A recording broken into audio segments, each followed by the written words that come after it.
All right, let's do this one last time. All right, people, let's do this one last time. Let's start at the beginning one last time. All right, let's do this one last time. Today I'm going to get back to the basics and talk about the two newest webhebs swinging into Marvel Crisis Protocol. My name is Nate, and welcome to the Gamers Guild.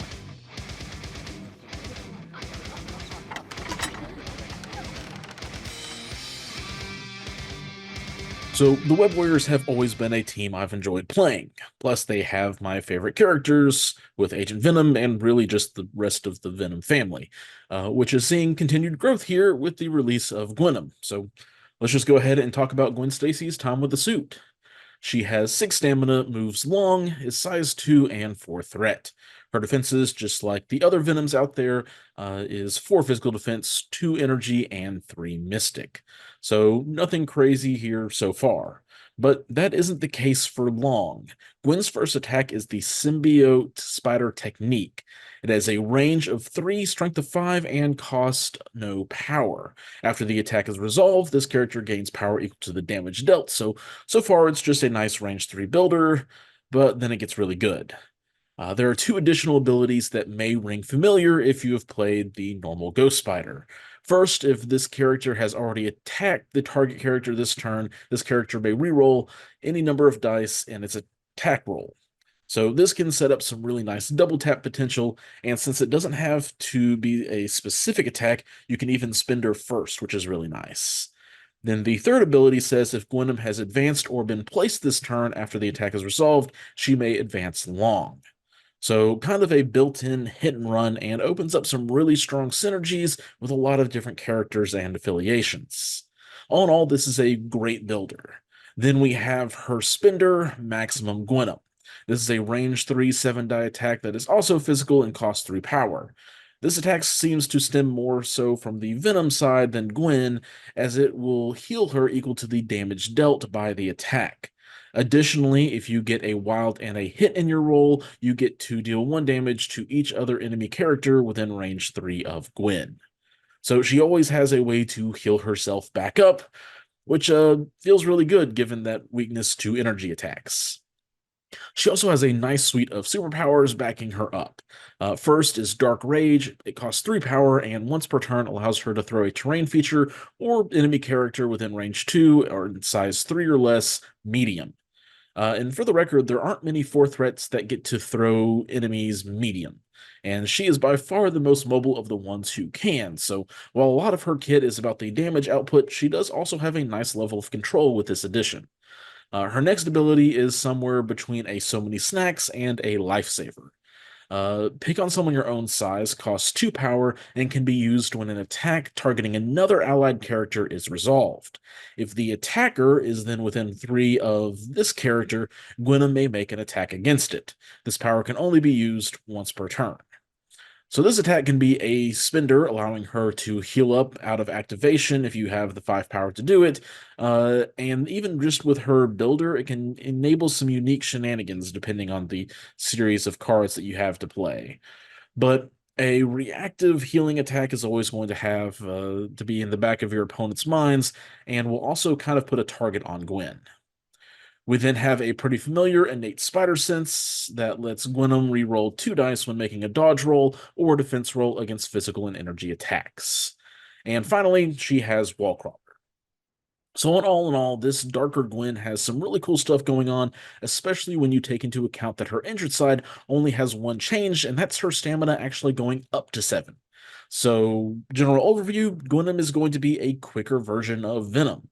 She is just as tanky as far as the stats go, but she does lose out on some things.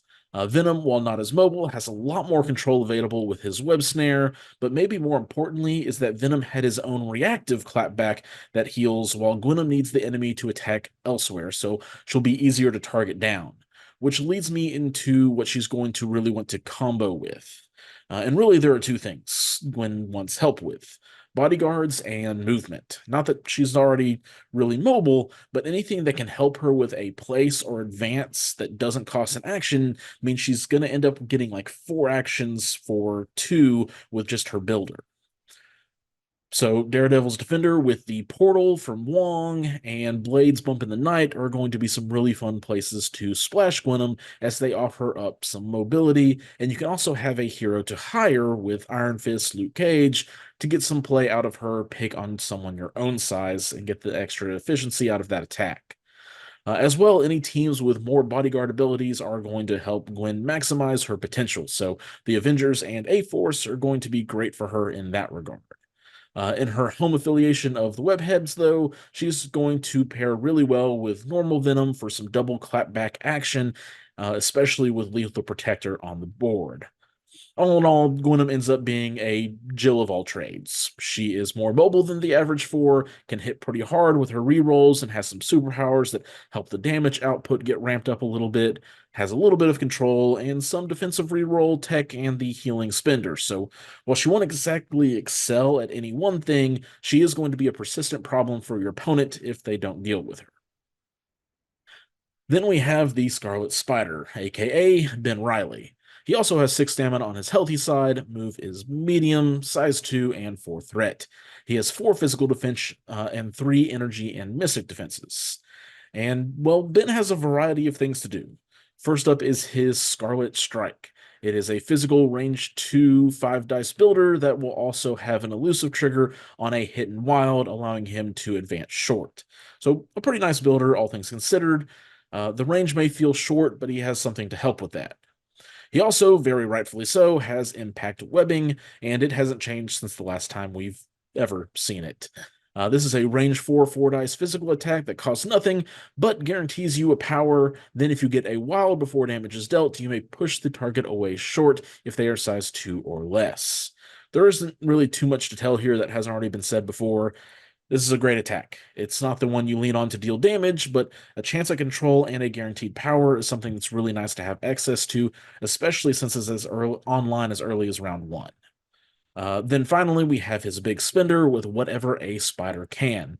It costs 5 power, but in exchange, you get a range 2 8-die spender that also gives Ben a medium advance. Additionally, if you get a wild, you can snag a size 2 or less terrain feature within 3 and cause a collision with the target for some extra damage. So this attack is basically the same one on Amazing Spider-Man's card. It costs a little bit more, but, well, it's only fair since this is a 4-threat character with a 5-threat spender. The really nice thing with this spender is the guaranteed mobility and the high chance at getting the additional terrain throw for the extra damage. What's kind of neat here is since both the advance and the catch trigger have the same timing, if you don't have anything in range to throw at your adversary currently, you're able to move to a nice car or dumpster to throw at the target. So all in all, Scarlet Spider has a really nice suite of attacks for something to do from a long range to build power to a really nice heavy-handed spender. His builder does have that pesky range too. Thankfully, his first superpower helps deal with that. Web Whip is an active power that costs 2 that lets Scarlet Spider choose an enemy character within 3 and in line of sight. That character is then pushed toward Ben short, then place Scarlet Spider within range 1 of the enemy character. This can only be used once per turn. So the Web Whip is 1 part Webline Pull, 1 part Web Swing, all combined together for only 2 power. Now, the downside is if you want to control a character but want to be somewhere else, it doesn't really work out for you all that well. But the upside is, well, you get mobility and control of any size character all wrapped up into one nice bundle. Included in that bundle is also the ability to get you in range for your range 2 attacks. Scarlet Spider's next superpower, though, is the active proportionate strength of a spider. This costs 3 power and lets Ben choose an enemy character of size 3 or less within range 3 and throw them short once per turn. So you can't cost terrain, but the upside is you have a little bit of extra distance on that control. And, of course, extra damage potential. Then finally, we have the same spider sense and wall crawler that we just went over on Gwenom's card. Ben also does have a change on his injured side as his stamina drops down to 5, bringing him to the average 11 stamina that 4 threats typically have. So Scarlet Spider does everything you could really want out of a 4-threat spider. We have control, mobility, and the ability to deal out some nice damage. Then on the side, we have a bit of defensive tech with a spider sense, So all in all, Ben is going to want a lot of power because he has stuff that he wants to do with it all. And he can spin through 10 power and still have an action left over to do other stuff. So he isn't going to be able to use his whole kit very often. But I think you at least want 5 power for the web whip and throw combo potential. I wouldn't say to look at him as a great 4-threat damage dealer, but more as a control piece that has some good damage options on it. As far as affiliations and synergies, there aren't as many obvious places for Scarlet to shine, but anywhere that can donate some power or give him some discounts, he'll enjoy. Really, though, his card isn't calling out for interesting combos or synergy like Gwenom does. He is just a solid workhorse, that kind of a piece that will help out whatever way the game plan ends up being. But that's all I have today in regards to our new webheads. I do want to take a moment here at the end of the video to shout out the guild sponsors who help make this content possible. If you are in the UK, you can shop at Tritex Games using the code TritexGGCP5 at checkout for an extra 5% off.